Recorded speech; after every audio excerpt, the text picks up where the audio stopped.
and welcome to another episode of Hashtag Randomly with Ronnie Jr. Who is that? That is me. I wanted to do a quick episode because we all know I could talk, but listen, Drag Race All Stars season 8, which is kind of unbelievable. Like it seems like we were just in that really big season. What was the season I really liked? I guess honestly, the season that Alaska won was quite exciting. I'm a huge Monet fan, so with the season that Monet and Trinity won, I was happy about that. And of course, Trixie was a fantastic winner. I mean, literally everyone has been a fantastic winner, and we've got this wonderful Hall of Fame. And it's like, who is going to join? Now, I want to talk about All Stars 8, and we'll go through each cast member. But let's just mostly talk about season 8 and whether whether or not all the cast members are All Stars. And we know that a lot of times the cast members aren't really like 100% All Stars, but they are popular online, or they have buzz online or whatever, or I don't know. There's just so many different ways that people get casted on the show, and it's also an assemblage. That way each cast member can make great television beyond being a wonderful drag queen. And I think it's really wonderful too that the actual art form does get celebrated. For the longest time we just had Drag Race, and there was a couple other things too, but I wanted to make a mention before I talk about Mama Ru. We love Mama Ru, especially in the promo look for All Stars 8. We got to shout that out, of course.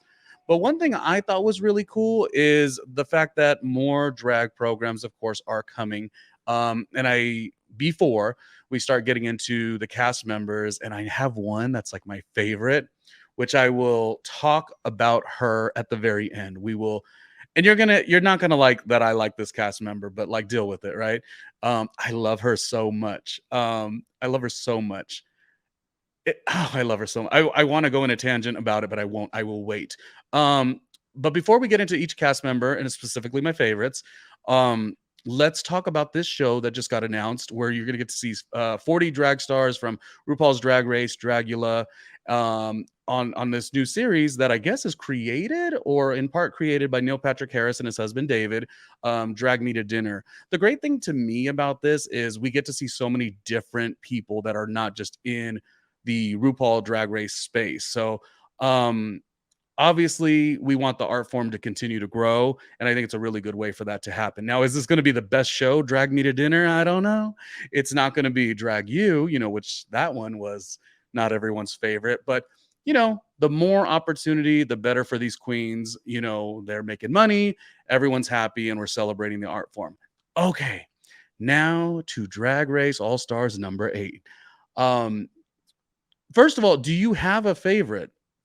You know what I'm saying? Like, do you have a favorite? I do. I really have a favorite, and I do not think you're going to like my favorite, because my favorite, she's just a vibe. And let me first break down kind of the texture in terms of who I like who's my type of queen. So like, I'm a Bob the Drag Queen fan. I love a Bianca Del Rio. I love a Monet, but I also like a Raja. I never really like the young queens too much, but when I tell you, and you're gonna have a reaction to this, I lived for Violet Chachki. I did. I don't know what to tell you. I love me some Violet Chachki from episode 1. Now, could they have edited her so wonderfully for me to feel that way? Maybe. But even throughout the years, everything she said, when she does the pit stop, she's just fun to me. And she's fashion, hands down. I just really like her. Anyways, so do with that what you will.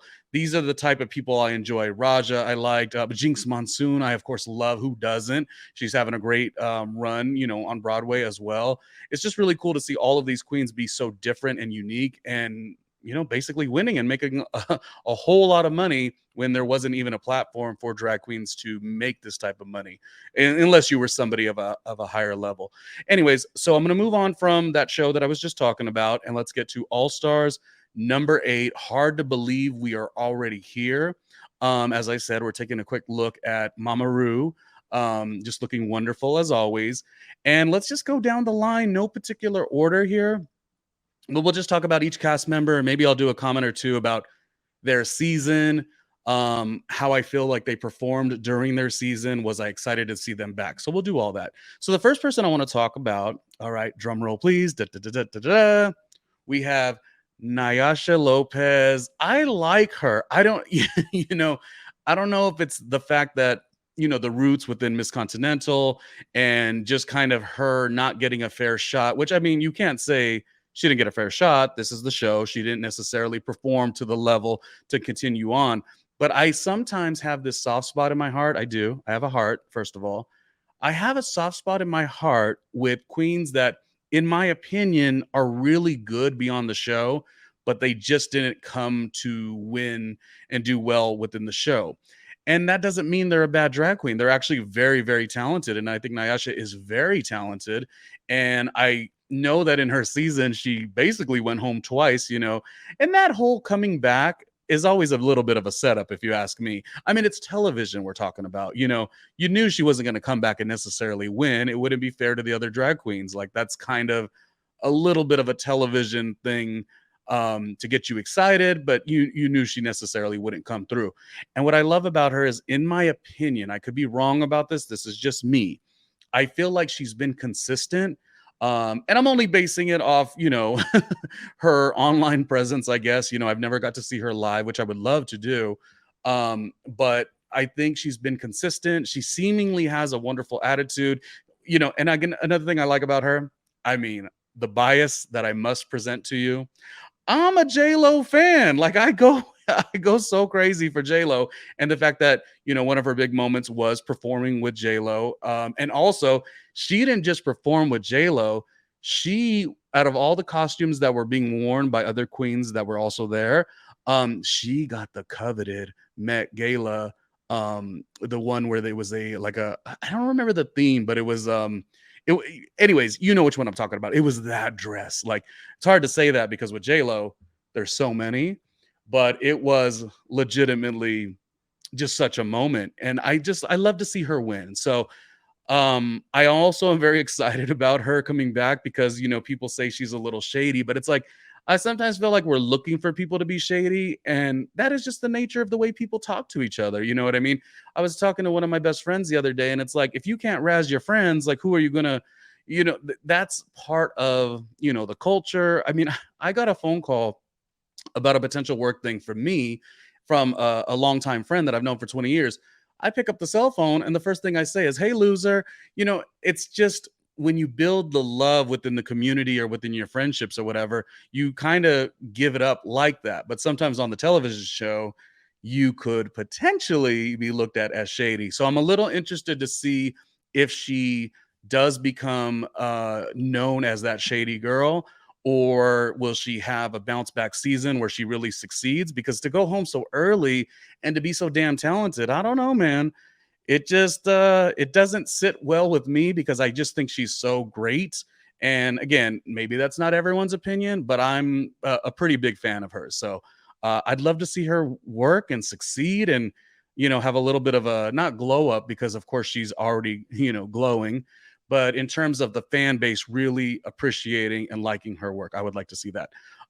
Unfortunately, I don't have tons of information on Jimbo, but I do love the entrance look, that's for sure. I mean, I feel like we're kind of getting what we're gonna get from Jimbo. I unfortunately didn't get to see the Canada version. I believe you had to have World of Wonder, the app or whatever, and economics are what they are. So I didn't get a chance to look at it. And I think it was eventually on VH1. I just never got a chance to go check it out, or MTV now. I'm not really sure. I will go check it out. I will go watch the Canadian version. But I'm excited. I'm excited to see, anytime we see some of the other competitors from the other, I guess you would call it franchises, to come to Drag Race, the big stage, All Stars, and give what they're going to give. I do like to see it. So Jimbo, I'm excited about. I just wish I had more information. This would be a really wonderful time for you to comment in the comments and say what you like about Jimbo. You know what I mean? Like, I'm not, because I don't necessarily know tons of information. It doesn't mean Jimbo is not, you know, Jimbo could be the winner. We don't know. Let's move on. So we have Jessica Wilde. Oh God, who doesn't love season 2? Jessica Wilde. Let me take a minute with Jessica Wilde. Okay, another J-Lo super fan, so we love that. And another thing that's interesting is in the all the video promotions that they have for the show, she talked about how season 2 was a little bit of a challenge just based on a little bit of a language barrier at that time. So it's exciting to know not only is she going to get exposure in a different way because season two's numbers versus how big the show has grown, like that already excites me. And it excites me for all the queens that were from back in the day. Like when we would see Tatiana on the early season and we loved her, then she came back to All Stars. Like we love to see that because this is such a lucrative thing to be on this show. And especially if you get a good edit, I mean, that helps your career on so many levels. So with Jessica Wilde, I can tell you that I do have a personal experience in terms of seeing her at we saw her at the Abbey. One of our friends was bartending, and so we went to go see her on a Saturday. She did a J-Lo number, of course, because why not? And that's always going to speak to me because I'm such a Jenny Lowe fan. But what was more interesting, and I could be making this shit up in my head, but this actually happened. And I was gonna bring you the photo here, but I had to get this episode out. I didn't have the time. So okay, this is what happened.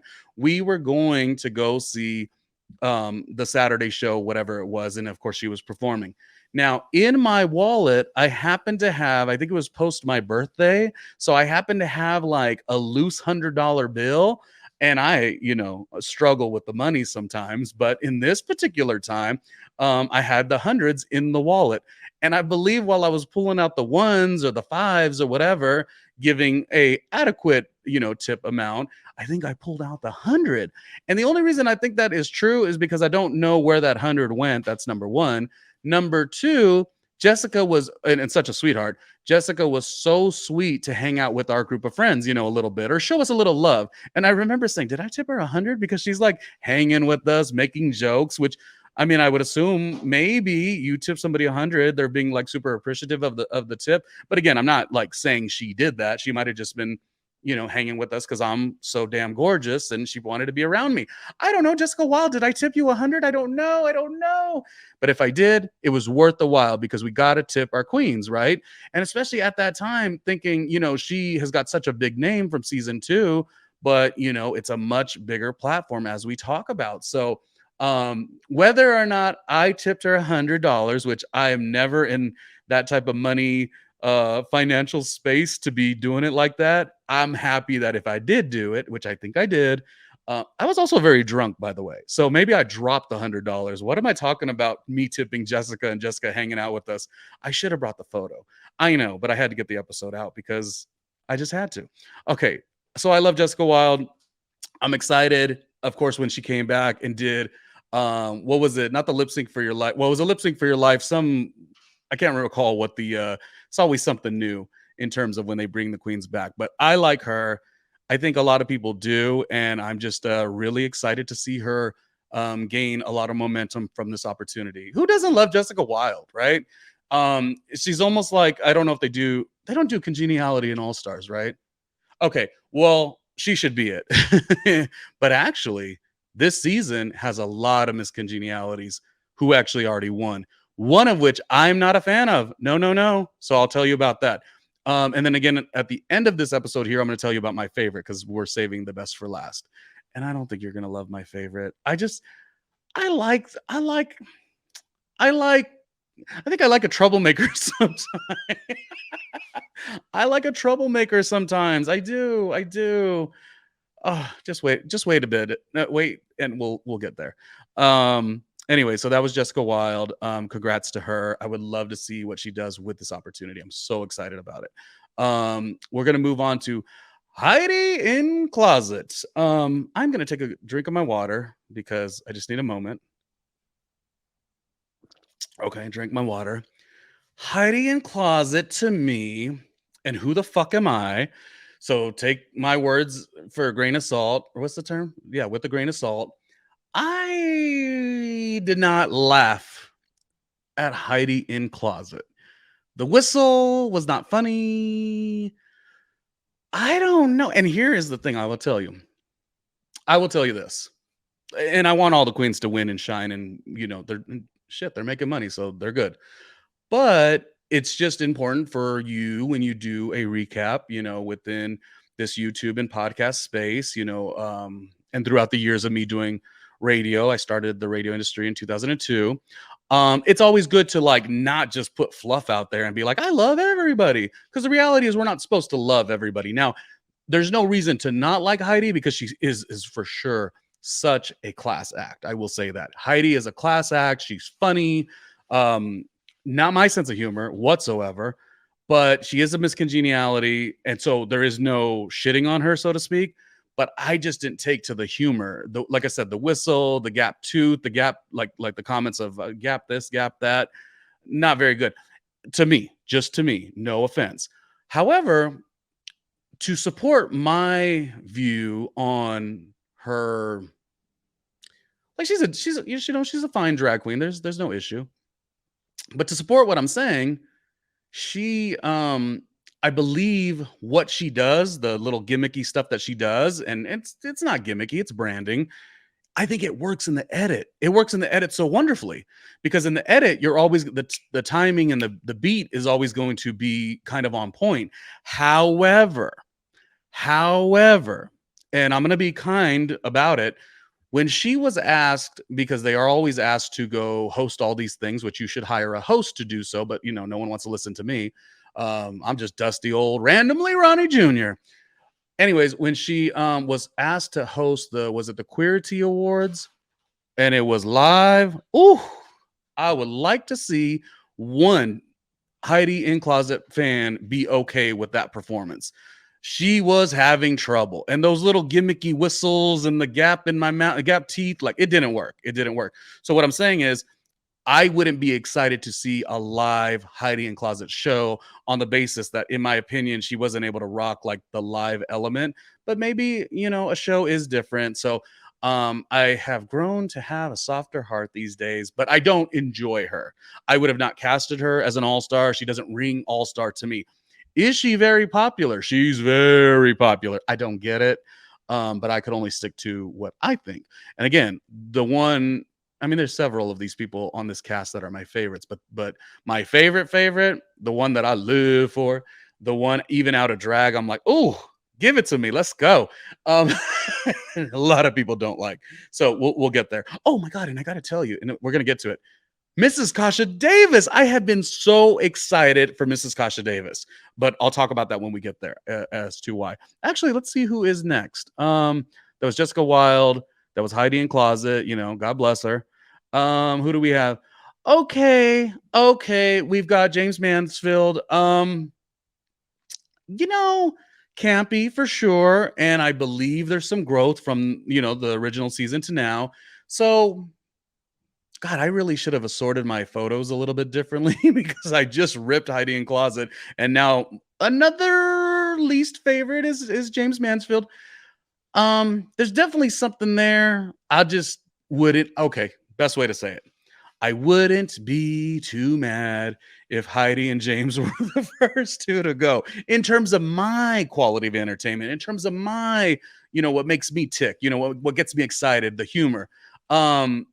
Both could here's the great thing about Allstars. Both of them could totally change my mind. But just as it was throughout the first season, Jaymes Mansfield is just somebody I want to support and I want to see win and do wonderfully, but randomly Ronnie Jr. ain't doing no Jaymes Mansfield. It's just not adding up for me. I don't know. It's too cutesy. I don't know. Heidi and Jaymes, watch they be my favorite. Could you imagine?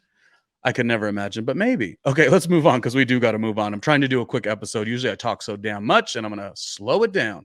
So next we have, I love Alexis Michelle, our Broadway baby. I don't know all the things I wish I did know about, the culture within Broadway, et cetera, but I love living it through Alexis Michelle. Alexis Michelle, of course, had some fantastic moments in her original season. The Kris Jenner situation was pretty cool. I believe she did. Did she do? Yeah, she had to do Liza, of course. So she did Liza as well. And one thing about her, she is probably a little self-involved. She probably, you know, thinks of herself very confidently, and I know that rubs people the wrong way. But I with Alexis, I feel like she's fun too. I feel like yes, her confidence might be bordering, you know, having an ego maybe, but also if you have worked that hard and you have the skill set. I mean, she was talking about at this point she's grown not only in drag but even a acting career outside of drag. So I think sometimes we can't look at people and say, "Oh, you've got an ego, you're arrogant, et cetera," when we don't think about the whole big picture. Some people have a lot to stand on, and they're just confident about that. If in your creative arsenal of opportunities that you've had throughout your life, if there's not much to offer and you're arrogant, that's one thing. But if you've actually compiled a lot of success, I feel like you should be happy about yourself. There's only one life. Life is short, and Alexis Michelle, to me, is living it the right way. I think she's absolutely beautiful. Not a knock on her previous season, but it looks like she tightened up her look a little bit in terms of, she's a nice, slim, slender woman with all the right curves. So I just really like it. I like Alexis Michelle. I sometimes rate my drag queens based on so many different bits of criteria as to why you like them. But there is another part of criteria for me, and that's like, would I want to hang out with Alexis Michelle? And I feel like I would. I feel like Alexis is a fun freaking time, right? Let's move on. I would love to see Alexis Michelle really get the flowers that she deserved. Do we agree with that? Because I know the thing about Alexis Michelle, polarizing. She is a polarizing queen. People either stand on the side of loving her or not so much. I don't want to use the word HATE because words are powerful, but Alexis Michelle, to me, I'm on the side of I like her. She creates great television, and she is really true to this in terms of the art. So I want to see her have a really good season. It would make me very happy, just the same way when we had not that these are compared in any way, but like a Alexis Mateo doing good in an All-Star season. Somebody who's been out of it for a little bit, but kind of comes back and really gets the fan appreciation. I would love to see that. Okay, moving on. Oh, we've got a slender. She lost almost 100 pounds, I guess, or maybe more. Darienne, who did really well on her original season. So that right there, um, she's evolved. She did so good on her season, getting so close to the top four, and that was was it top four? Yeah, top four. What superstars, within that season, within Bianca and what's our gal's name? Courtney and our other all-star quitter, who we love though. There's no issue here. We've loved him since he was Danny Noriega. We remember his old American Idol stuff also. Anyway, she was in a season that I loved so much, or we all loved so much. So I love it. Darienne, I believe, is really close with Mrs. Kasha Davis in terms of location and stuff like that. So to have them both is just really, really good to me. I love the older queens. I do. I do. There's in my opinion, us rewarding all these young queens that don't have, I mean, they do have a skill set, but sometimes they don't have a story.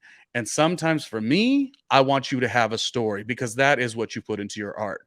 And I'm also not calling Darienne an old bat either. I'm just saying I'm excited in terms of the casting. When this cast first came out, I was like, okay, it is what it is. No, actually, I did like it, but I'm saying I like it more when I really break it down individually, which is why I decided to do an episode like this.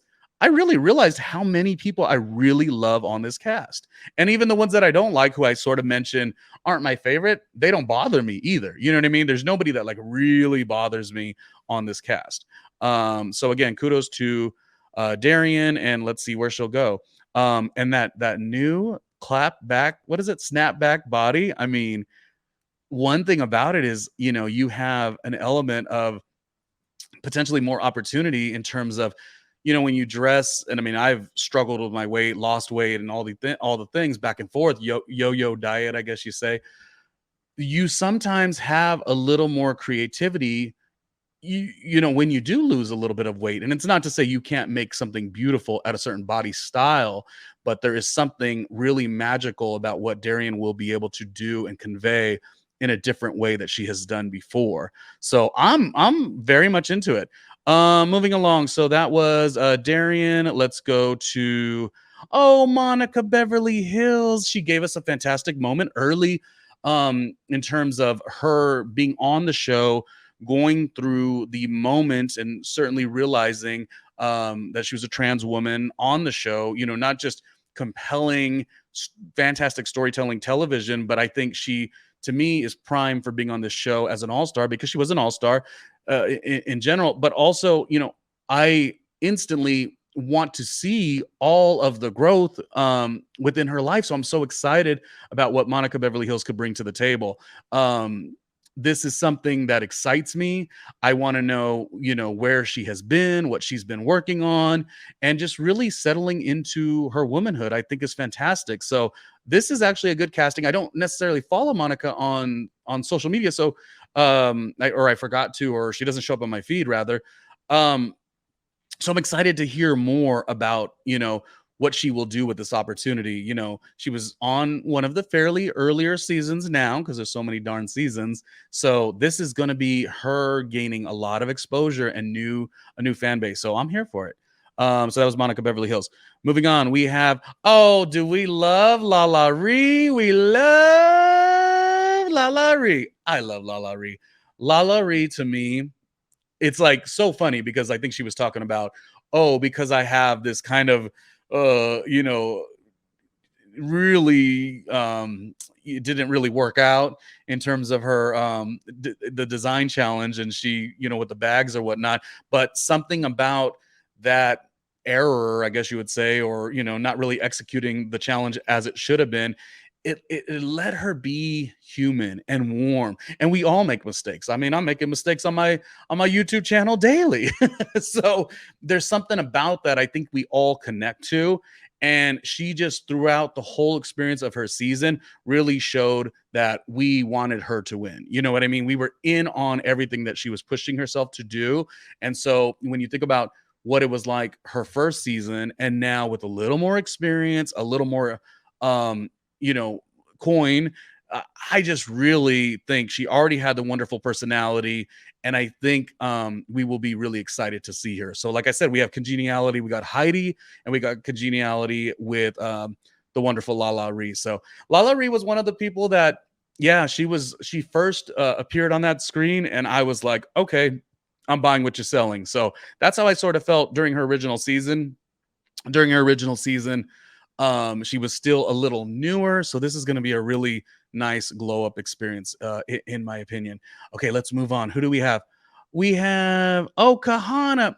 You know, Kahanna. Here's the thing with Kahanna. I don't know what to say about her per se, other than she's like, you know, snatched all these things, and you know, Kahanna does get the award for, you know, out of drag. You know, she's a hottie, and like all the plastic surgery. So Kahanna is very much the almost the style of drag that, I mean, she has a wonderful personality too, and I loved Coco Montrese, you know, but it's all visual. It's very like Kardashian esque or whatever.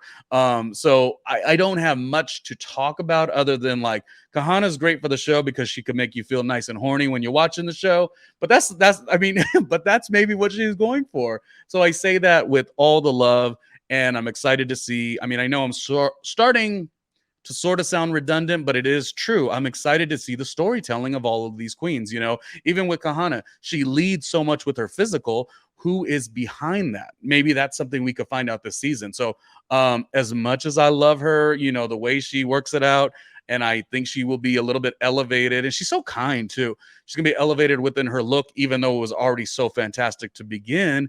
I think we're going to see some really wonderful looks. I believe she'll turn it. Yes, indeed, I will. I do believe that. And then again, I mean, she's just, you know, out of drag. I mean, you know, she's that bitch. So moving on, we have Mrs. Kasha Davis, who, you know, even when she created the character, the character was, I believe, a 50-year-old woman. And so now she's aged into the role of being Mrs. Kasha Davis. And I absolutely love it. Mrs. Kasha Davis, here's my fun fact about Mrs. Kasha Davis. You ever go on Instagram and like World of Wonder will post something or whatever, or even Mrs. Kasha Davis will post something. You know, she had that documentary that was out. You know, you try to follow and support. Um, oh, and I actually talked to Mrs. Kasha Davis once because I was working for Michelle Visage at DragCon, both the New York and the LA version. So I've worked with Michelle twice. But one of the times we were right next door to Mrs. Kasha Davis, and I had to go like walk right over and meet her and her husband and say, I think you should be on Allstars. And there's something about it because, you know, like I say, they tend to cast so young. So even though Mrs. Kasha Davis is such a realized character, and now she's expressing, you know, the aspect of sobriety. I mean, there's a lot here to really bite into. But sometimes, unfortunately, you know, the show is the show. The show is airing now on MTV, young demographic. You sometimes love Mrs. Kasha Davis. And again, I would go on Instagram and I would be like, World of Wonder, you got to put Mrs. Kasha Davis on an all-star season. I had that hope and I would do that with my own free time on Instagram. And then all of a sudden, you just you do it because you don't think they're ever going to put somebody who's not like that young hot thing. And to me, Mrs. Kasha Davis is that young hot thing, and she represents for a different older demographic. You know, I'm in my 40s now, although I look so beautiful, so you probably thought I was younger. Thank you very much. Uh, but the point is, I'm just happy that they chose to cast her.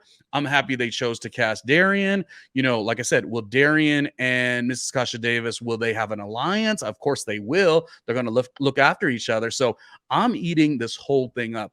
I would be devastated if Mrs. Kasha Davis went home early. That would that would that would make me so sad. So I'll leave it at that. Oh, and another thing you could write at the comments as we are finishing up this episode here. Write in the comments if there's any interest for me to cover the season in general. I was just doing this first episode to kind of talk about all the queens that are going to be on the show. And you know, we only have 24 hours in a day, and I'm very busy. But if there's interest, you know, and you like the perspective that I bring to the table, you know, I'm highly opinionated. I get really excited and hype. But I think things through. If there's any interest, yeah, I can do a coverage on the season, and of course, get some people to do that with me. I've done that before. I'm excited about it. I'm excited about it. We'll see how it airs on MTV. There's always different dynamics between moving from Logo to VH1 and now to MTV. So we will see. But let me know if you want me to do that. I would gladly do that. Obviously, the channel has over 600 videos, so make sure you are, you know, liking and commenting nice things, please. Commenting nice things on the channel and supporting it. Okay, now we fight. We fight because y'all don't love and appreciate this hoe like I do. And I say it lovingly because Kandy is that bitch. And she, oh my God, I love her so much. I mean, not only her coming in and giving the New York City vibe. I mean, it's just she is. I love a what word would I use? I love like a rickety bitch. Like I love a rickety, like a little like crunchy. I mean, I told you I love Bob the Drag Queen, and that's not a diss. That's going to see shows in New York. It's like I feel that. Like it's like it feels good to me, you know. I don't always feel like there's a full evolved story when the queens are just mostly into the aesthetic. But by the way, and I don't know how she feels really, Kandy Muse and her confidence, like I have said on my channel, right here on the YouTube, and audibly as well, that I am, and I'm not saying this as a joke, I am literally sexually attracted to Kandy. Like out of drag, in drag, like Kandy does it for me. Because in this life, we can't let other variables decide why we're confident.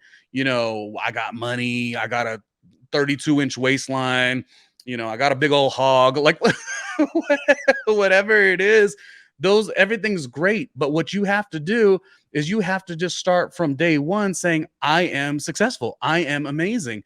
And I know that Kandy has a really great reputation not a reputation, but she moves some things in New York, and I love that. And New York is, of course, my favorite city, so it speaks to me in that way. I've never seen her live. I would like to see her live. I mean, truth be told, I'd like to see her in the bedroom, but that is a different story for a different episode.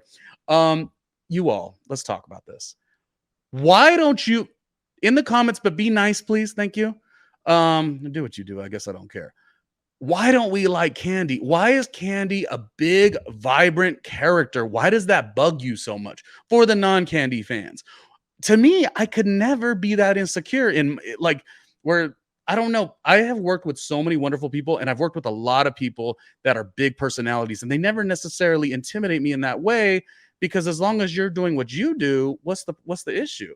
But I feel like a lot of people are like, oh, she's a bitch, she's this, she's that. I just don't see it. I bet you if you met Kandy, she'd be such fun. I feel a different thing when it comes to Kandy Muse. I really like her. And the one thing that's going to be exciting for either Kandy Muse fans or non-Kandy Muse fans is you're going to get a chance. I believe this is a huge intention that she has. She knew that season 1, she had to come and be great television. And, that's a nice attribute. And you do have to make great television because if you don't, the show, where does it go? As much as this is about drag and the art of drag, which I know she appreciates and I know she loves. And like I said, she has a lot of really great and successful queens that came before her that advocated for her. I just feel like I want that to be seen a little bit more. I don't want it to be where people resort her to like, oh, she's just loud, obnoxious, and good television. She's all those things for sure. But she's also a bad bitch. she's also sexy. To me, she's sexy. I like her. I'm here for it. Maybe in the season 1 or her first season, maybe there was a couple of looks that didn't really come through. But I mean, it's to be expected. It's the huge stage that is Drag Race, and I thought she did wonderful. Anyways, I just take a look at her, drink her in. Kandy Muse, she is a winner at the very least. She's always an all-star, and I'm just really excited to see who she connects with. You know what I mean? This group of girls, Mrs. Kasha Davis, I love. Kandy Muse, I love. Jessica Wilde, I love. I want to see Monica Beverly Hillz. Like, this is just a really wonderful season. Like I said, I was so shocked that my initial reaction was like, oh, I don't know if I like them all. And then as I really squinted and really looked, I was like, oh my God, I love them all. Who is your prediction? Who is your front runner? Who do you not really like? Let's try to keep it kind as possible. The Drag Race fan base gets a little shaky. And if you enjoyed my commentary, I say thank you. If you didn't, there's 10,000 channels to go check out. But these are just some of my perspectives. And like I said, my type, I don't know if I have a type, but it's like I love a Violet Chachki, a BobTheDragQueen, a Raja, a Jinkx Monsoon, obviously I'm saying, I guess, all the winners for the most part. But, my taste level, I guess, is a little all over the place, but I think it's going to be exciting within this season. So anyways, #randomly with Ronnie Jr. is the name of the show. If you want to support me, that would be super fantastic. Patreon.com/randomly Ronnie Jr. And can you believe it? I've got another meeting to run to, so I've got to leave this episode. So let me find my outro music. Oh, there it is. Team Kandy Muse, Team Kasha Davis, all day. RuPaul's Drag Race, Allstars, number 8. It's going to be an exciting season, and I thank you for hanging out with me. Gotta go. Kandy Muse, I love you.